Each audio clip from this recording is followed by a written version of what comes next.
યાર આટલા વર્ષે મને ખબર પડી કે આપણે ખોટા રસ્તે ના જવું જોઈએ, પણ આપણે ખોટા રસ્તે દોડવા જ માંડ્યા. હા, ગામની સાઈડ કાપતા કાપતા કાવો મારતા મારતા હોરા સીધે સીધા ઘરે જ જાય. કેમ કે ખોટા રસ્તે ખોટ ભલે આવે બાકી ગમકાર મારે જવા.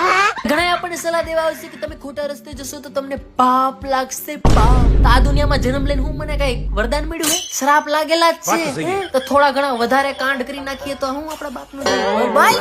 અને તમે ખોટા રસ્તાની વાત કરો, આપણે ખોટા હાઈવે ઉપર દોડવા માંડ્યા. સિગ્નલ બંધ હે, પોલીસ વાળો કોઈ દેખાતો નથી, જવા દો ખોટા રસ્તે. હો અને 80% છોકરાઓને ખોટા રસ્તે એના ભાઈબંધો ચડાવે છે. એમાં એના ખાસ મિત્રો કે તને તારી બાયડી ના આમ છે જો તું દારૂ નો એક ગ્લાસ નો પી, તને તારી માં ના આમ છે તો તું સિગરેટ નો પી. આમ હમ ખાઈ ખાઈને ઉધરસ ખાવાનું ચાલુ થઈ ગયું. અને અત્યારે ખોટો રસ્તો તો વન વે થઈ ગયો. એકવાર ઘરે પછી રિટર્ન થાય બી. યાર મારું તો માનવું હોય કે ખોટા રસ્તે જઈને ડો સક્સેસફુલ છે ને એ લોકોને કઈ વાંધો ન થતો.